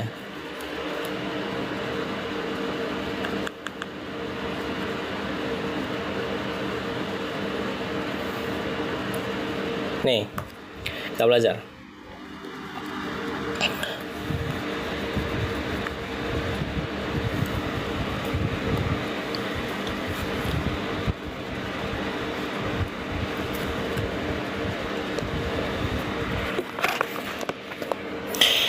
Ini dari Nasmah Sayuti. Ya. Siapa itu Nasmah Sayuti? Teman-teman Google sendiri. Nanti akan terkejut sendiri siapa itu Nasmah Sayuti. The concept, judulnya adalah, teman-teman bisa cari sendiri, ini ada. The concept of Allah as the highest God in pra-Islamic Arabia. Artinya, konsep Allah sebagai Tuhan tertinggi sebelum Islam di Arab. Ya. Nah, a study of pre-Islamic Arabia religious seperti. Nah, kita lihat di sini. Ya. Nah. Perhatikan. Oh, ini kok jadi bahasa Prancis ini? Mana bahasa Inggrisnya nih? Ya, sebentar.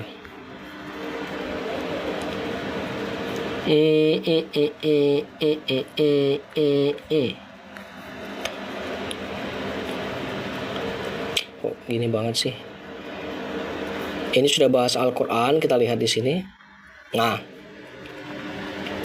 kita lihat introduction-nya. Ya, kelihatan ya teman-teman ya. Sorry kalau nggak ini ya, soalnya memang bentukan tulisannya kayak gini, tebel banget nih. Ya. The study focus on the religious life of the Arabs before Islam, the period known as the Jahiliyah or Age of Ignorance. Ya, ini membahas tentang zaman-zaman jahiliyah. Ya, shows a discussion of their beauty. So beauty the Arabs express their emotions, and thus beauty might offer as insight into the very depths of an outer souls. And given the social importance of beauty among the pre-Islamic Arabs, into that of the people as a whole, before Islam. Ya, sebelum Islam, before Islam, the Arab language sufficed for the simple habitual activities of nomadic mission. Ini juga adalah bahasa yang dipakai oleh bangsa-bangsa nomaden, pedagang-pedagang nomaden, ya. Livestock breeding and trading, ketika mereka melakukan perdagangan, ya, mereka pakai bahasa ini. The Arabs of this time, Arab sekarang has a little use for scientific theories of their Persian, dipakai juga untuk teori-teori sains di Persia, Roma, Egyptian, Mesir, ya, Naibos. This, however, did not prevent them from waging poetry that was both eloquent and original. Every year, poetic tournaments would be held, Ukas being the most known of them, where poets demonstrate their talent of composing according to legend. The winning verse would be hung up in the Kaabah of Mecca. Okay. Lalu, in terms of religion life, the Arabs held for the most part pagan belief, di kepercayaan orang-orang pagannya Arab dulu, but not the extent that many assume, since they also believe in a supreme God named Allah. Mereka percaya satu supremasi, ya, Tuhan yang mereka percaya yang namanya adalah Allah. Sebelum Islam loh ini ya. Ini sebelum Islam. Kita nggak usah masuk Kristen dulu. Kita lihat dari sini dulu. Siapa ini Allah? The creator and sustainer of the universe, pencipta segala sesuatu. As suggested by the Quran, sama seperti di Quran. Ya. Apakah pemahaman Quran di sini itu ambil dari pagan?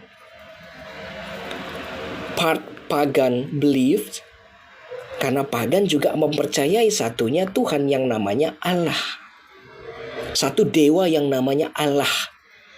Ya, makanya di sini si Sayuti ini mencantumkan surah 29 ayat 61 dan 63, tapi kita nggak bahas Qurannya, ya.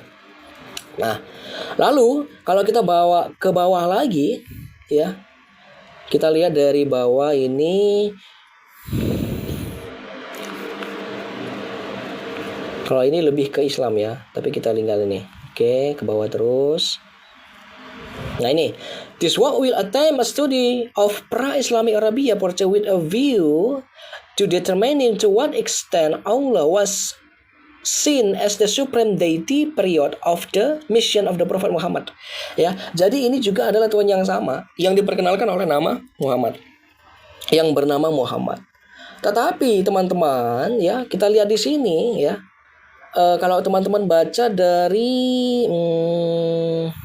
ini Certainly, historian dealing with the historical of the ancient Arab Purba have attempted to give an account of the religious belief of these people. Yet the main object, obviously, was to sketch a general history of the faith held by the Arabs before Islam. Ini lagi-lagi ternyata sebelum Islam. Kisah-kisah yang mereka banyak, kisah-kisah yang berkembang, banyak kepercayaan-kepercayaan yang namanya jahiliyah, teman-teman, itu bukan satu doang agama mereka, banyak penyembah-penyembah ini tadi.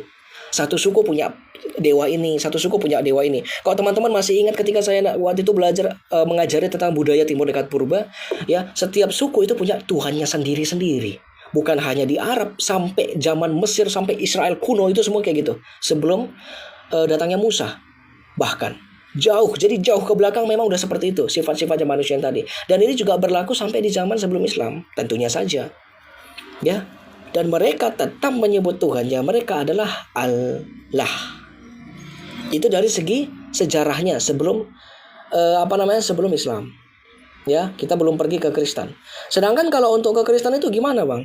Ya. Nah, kalau narasi orang nanti kata di dalam iman Kristen itu ada kata Allah. Ya, di mana kata Allah itu tadi adalah curian orang Kristen dari kitab Al-Quran. Sebenarnya itu salah kaprah.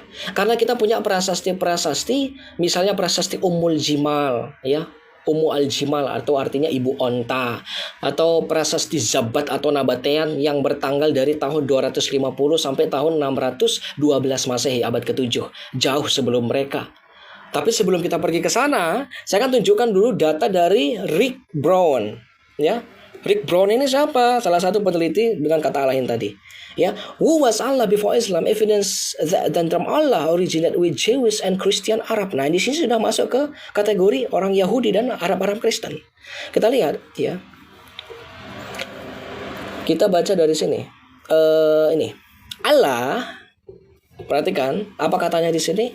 Allah, the Arabic word of God, ya, bahasa atau kalimat Arabik, kata Arab dalam untuk menyebut Tuhan, does not refer to the Lord and Creator of the universe, but to some demon or idol, such an ancient Semitic moon god Sin. Ini juga merujuk kepada dewa bulannya bangsa Semitik yang disebut Sin. Dewa bulan, ya, moon god, dewa bulan yang namanya Sin itu disebut Allah. Lalu, ya, kita baca lagi. They poorly substantiated claims have left many Western Christian fearful for the term Allah. Banyak orang Kristen Barat itu takut dengan kata Allah and opposed to its use. Lalu, some Western Christian have even removed the term Allah from translation of the Arabic Bible and from other materials. Today, Woodbury, however, has long warned us about the dangers of such reductionism. Yeah, in the article entitled "When Failure is Our Teacher: Lesson from Mission to Muslim," he made his observation. Jadi di sini dikatakan orang Kristen Arab Kristen Barat dulu itu sangat takut dengan kata Allah dalam bahasa Arab ini tadi. Dan beberapa dari kalangan mereka ini ingin membuang kata Allah ini saking takutnya mereka. Ini karena kekurangan informasi pada saat itu. Ya. Ini yang dikritik oleh Rick Brown, bahwasanya orang-orang Kristen Barat yang anti dengan kata Allah. Dan ini terbukti sampai sekarang masih ada, teman-teman. Kalau teman-teman nanti berbicara sama Kristen Arab pakai bahasa Inggris tentunya ya, lalu ada ketemu sama Kristen Mesir atau Kristen Syria yang bisa bahasa Arab dan bisa bahasa Inggris, ketika dia mengatakan Tuhannya adalah Allah, pasti orang-orang Kristen Kristen Barat pasti banyak kontra. Karena mereka berpahaman Allah itu adalah Tuhannya Islam. Nah, inilah dibantah sama Rick Brown. Ini bukan Tuhannya hanya spesifik merujuk kepada Islam, tetapi dewa bulan yang disebut Sin juga disebut Allah, ya. Lalu kita akan masuk ke Yahudi dan Kristen. Lalu kita lihat kok lompat-lompat sini. Many missionaries brand so-called Muslim from of worship and religious vocabulary as wrong.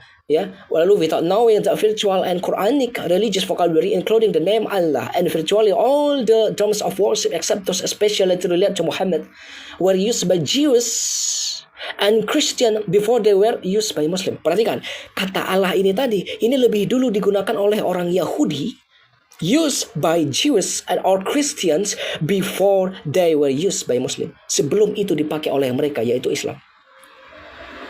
Ya, jadi kata Allah itu lebih dulu dipakai orang Yahudi dan Kristen yang ada di Arab jauh sebelum Islam muncul. Sebelum ada yang namanya Muhammad yang memperkenalkan nama agama Islam, yang mereka pengikutnya disebut Muslim.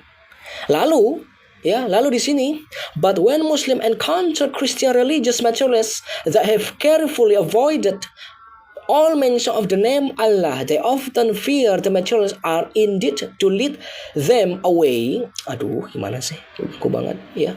From God. And if Western Christian explain to their Muslim friend that Muslim use the name Allah to invoke the demon or moon god, then the Christian lost all credibility. Disinilah cara mereka, teman-teman, ya. Kalau mereka ngomong, ya, di sini tadi Western explain to the Muslim friend, the Muslim use the name of. Ketika orang Muslim ini berbicara sama teman-teman kita Kristen dari Barat khususnya, mereka akan pakai kata Allah. Ya, pakai kata Allah. Suka mereka pakai kata Allah untuk memperkenalkan itu.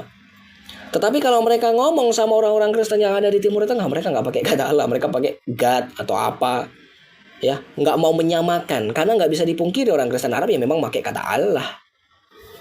Ya, irhamna ya Allah, irhamna ya Allah, kasihanilah ya Allah, kasihanilah ya Allah. Ya, ini cara mereka. Lalu Christian who are unaccustomed to religious diversity are often confused by the fact that different monotheistic religions teach different conceptualization of God, and some Christians even suppose that adherents of different religions are referring to different gods. Ini merujuk kepada Tuhan yang sama. Mengapa banyak orang Kristen Barat khususnya yang menolak kata Allah? Karena ini mereka pikir sama, merujuk kepada Allah yang mereka sembah di Islam, dan merujuk sama kepada Allah yang tadi namanya Sin, yang adalah dewa bulannya orang-orang bangsa Semitik, the ancient Semitic moon god Sin. Tetapi itu dibantah semua oleh Rick Brown. Kenapa? Ya, dia di sini mendukunglah penggunaan kata Allah, terkhusus memang teman-teman kita dari Kristen yang ada di Arab. Ya, ini konsepnya berbeda. Sekalipun ini penggunaan istilah yang sama, tapi konsepnya berbeda. Itu yang selalu saya jelaskan sama teman-teman ketika saya live. Kita mungkin boleh sama penggunaan istilahnya, tapi maknanya nggak sama. Jangan disamakan. Ini juga sama. And some Christian even suppose that adherents to different religions are referring to different God. Ini berbicara tentang dewa-dewa yang berbeda, Tuhan-Tuhan yang berbeda. Ya, itu dari kata Arab ini tadi. Kalau bukti sejarahnya ada, Bang, ada. Kita bisa lihat di sini. Ingat ya, saya kasih tahu dulu sama teman-teman. Saudara kita sebelah itu diproklamirkan tahun berapa atau dinyatakan pada tahun berapa? Saya akan tunjukkan. Kita akan catat di sini sebagai bahannya. Ini. Kita lihat. Kita lihat dulu ya. Ya, sementara itu secara teologis Islam adalah sistem nilai dan ajaran yang bersifat ilahiyah. Agama Islam pertama kali muncul di wilayah Arab yakni tahun 610 Masehi. Oke, kita catat dulu tahun 610 Masehi. Ya, kita catat dulu tahun 610 Masehi.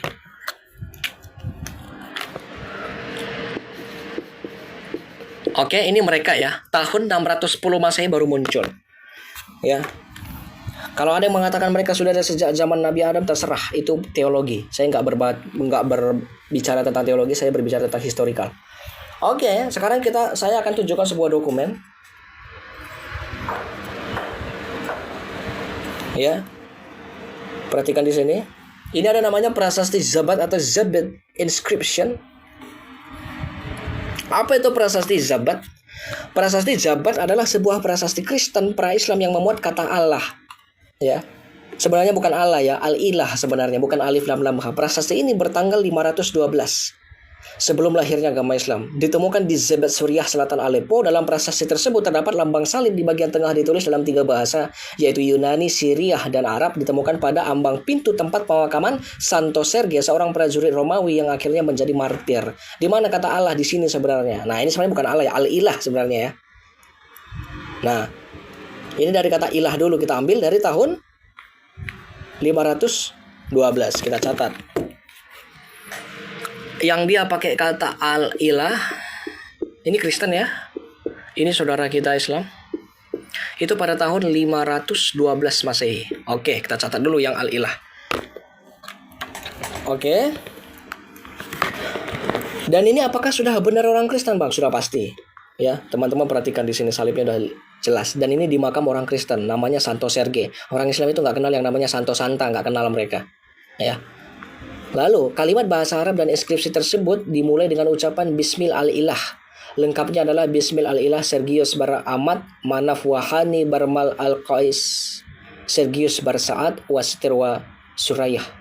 Ya, di sini dia masih campur bahasa Syriah ternyata, karena di sini pakai kata bar. Bar itu artinya anak dalam bahasa Aramaik, atau ben dalam bahasa Ibrani, bin dalam bahasa Arab. Ya, jadi di sini karena dia campur tadi dengan menggunakan bahasa Aramaik, ya. Bahasa Aramaiknya yang mana? Yang ini. Ya, Arabnya ini, di atasnya Yunani. Lalu kita bisa pergi ke prasasti yang lain. Perhatikan. Namanya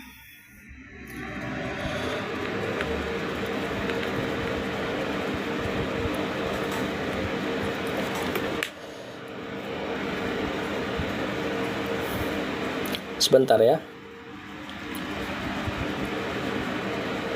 Nah, di sini namanya Saint Abdullah, Imam Martir, Shimun Barsabai, ya. Shimun anaknya si Sabah, Santo Abdullah dan Santo Hananja. Ya, di sini ada nama seorang santo namanya Abdullah. Imam Martir Shimun Barsabai, Saint Abdullah dan Saint Hananja. Ya. Nah, ini tahun berapa? Kita lihat. Abad keempat, ya, dari sekitar 329 sampai 341, ya.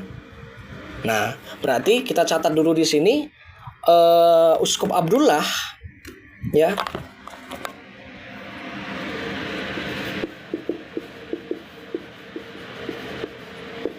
Ini ada pada tahun, kita ambil yang paling lama, yang paling belakang, 341. Berarti ini abad keempat. Ini abad ke-6, ini abad ke-4. Oke, nice. Kita lanjut lagi. Ya, sekarang kita pergi ke yang lain.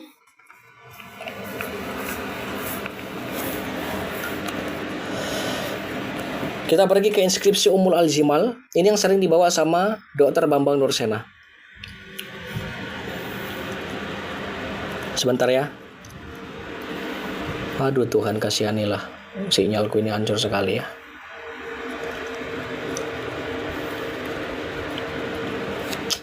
Sebentar ya teman-teman ya.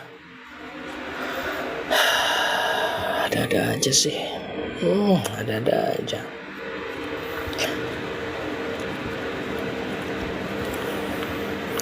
Ini inskripsi Ummul Al-Zimal. Ya, ini adalah Arab purba. Ini sering saya bawa juga. Di mana di kalimat sini ini alif lam lam ha. Ya, alif lam lam ha. Dan ini ada dari abad ke-5 Masehi. Tempat ditemukannya adalah sebuah desa bernama Ummul Al-Zimal yang terletak di perbatasan Jordania dan Syria. Kalau ini ditransliterasi ke dalam bahasa Arab yang sekarang kira-kira seperti ini. Ya, yang bisa bahasa Arab silakanlah dibaca. Ya kan? Tetapi yang pasti yang kita kritisi di sini adalah kata Allah. Ya, yang ini tadi. Ada kata Allah. Ya, kira-kira bahasa Indonesianya apa? Allah, ampunilah Ulaih, anak dari Ubaidah, sekretaris Al-Ubaid, pemimpin Bani Ammar, biarlah diketahui oleh siapapun yang membacanya. Ya, ini abad ke-5. Berarti kita tulis dulu ada kata Allah.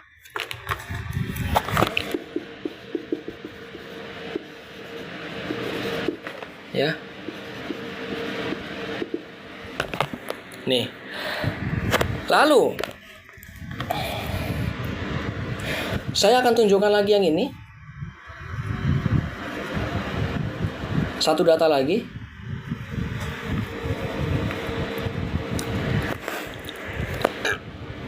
Teman-teman Katolik pasti tahu ini.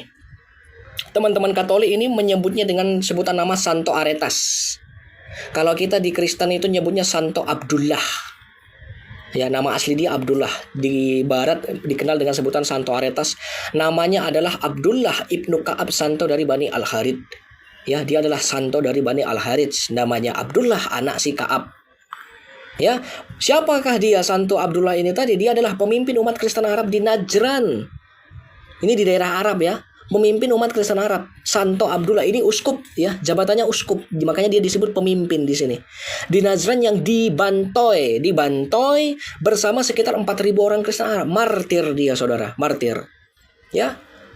Dibantai oleh siapa? Ya, yang namanya tidak dicatatnya. Orang yang 4.000 ini namanya nggak dicatat. Yang bantai itu adalah seorang raja Yahudi Yaman, namanya Yusuf Dunuwas pada tahun 523. Kita tulis lagi.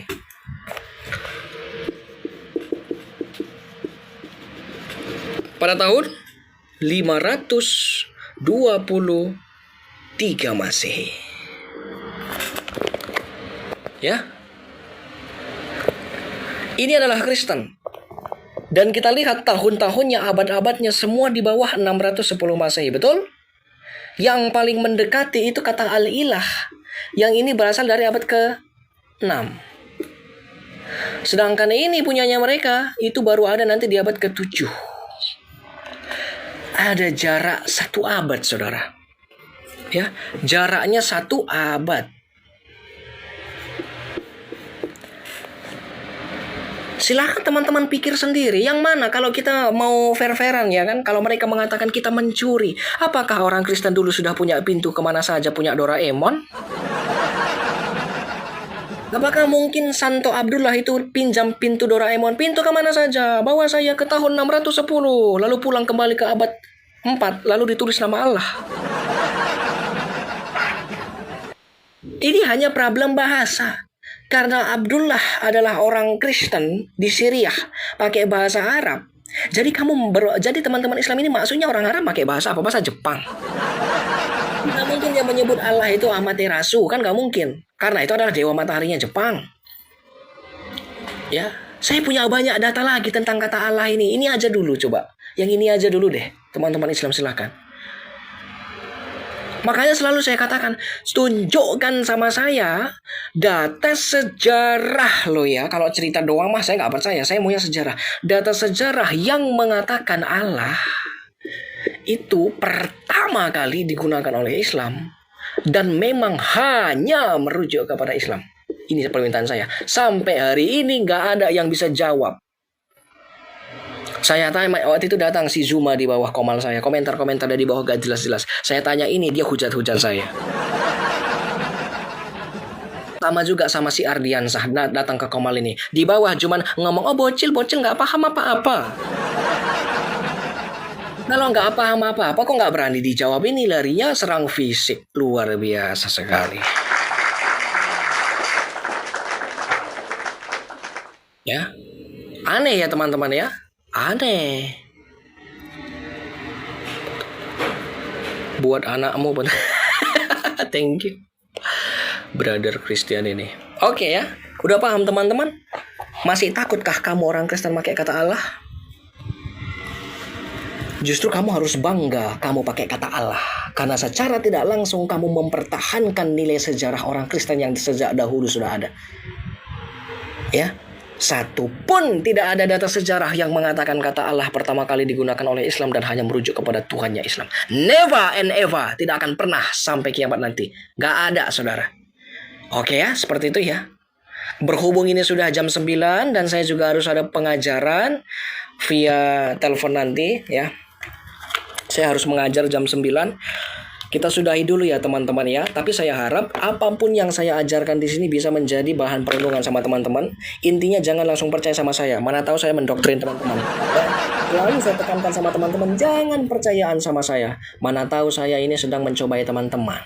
Tetapi untuk make sure kamu cek and recheck apa yang telah saya jelaskan. Tetapi kalau untuk orang yang baru bergabung, buat teman-teman yang baru bergabung di pertengahan atau di akhir video, jangan khawatir. Nanti videonya akan saya upload ke YouTube kita bersama. Oke ya teman-teman ya. Baik. Seperti biasa sebelum kita akhiri, kita akan baca doa dulu sebelum kita akhiri. Terima kasih buat teman-teman semuanya. Kemuliaan bagi Sang Bapa, Sang Putra, serta Sang Roh Kudus sekarang dan selalu sepanjang segala abad. Amin. Bapa kami yang ada di sorga, dimuliakanlah kiranya namamu, datang kerajaan-Mu, diajarlah kehendak-Mu di bumi seperti di sorga. Berikanlah kami pada hari ini makanan kami yang secukupnya, dan ampunilah kami akan kesalahan kami seperti kami juga mengampuni orang yang bersalah kepada kami. Dan janganlah membawa kami ke dalam percobaan, tetapi lepaskanlah kami dari si jahat. Tuhan kasihanilah, Tuhan kasihanilah, Tuhan kasihanilah. Salam perawan Maria, Bunda Allah, Tuhan sertamu. Terpujilah engkau di antara wanita, dan terpujilah buah tubuhmu, sebab engkau melahirkan Kristus Juru Selamat jiwa kami. Amin. Allah Bapa yang Maha Baik, Tuhan Yesus yang Maha Baik, hari ini aku juga bersyukur kepadamu Tuhan atas berkat dan rahmat-Mu. Kami pada malam hari ini telah bisa belajar bersama-sama, sehingga apapun nanti yang saya sampaikan itu kiranya bersumber dari pengajaran-Mu Engkau saja melalui Roh Kudus Bapa. Kiranya Engkau jamah hati-hati mereka orang di luar Kristen itu supaya berbalik kepada jalan-Mu yang terang melalui Putra-Mu Yesus Kristus yang adalah jalan dan terang dunia Bapa, sehingga kami bisa menerima kemuliaan yang akan Engkau berikan kepada kami pada kehidupan yang akan datang Bapa. Hanya nama yang kurang sempurna melalui doa-doa daripada Bapa Suci, ya, kemuliaan bagi Sang Bapa, Sang Putra, serta Sang Roh Kudus sekarang dan selasta sepanjang segala abad. Amin. Thank you teman-teman sudah bergabung. Kita akan akhiri live ini. Saya akan lanjut lagi. Terima kasih. Assalamualaikum bisem Yeshua HaMashiach. Shalom alaikum, salve, salam lakum semuanya. Slava Isus Kristus, Govodi, Gospodi. Terima kasih. Bye bye. Sarange.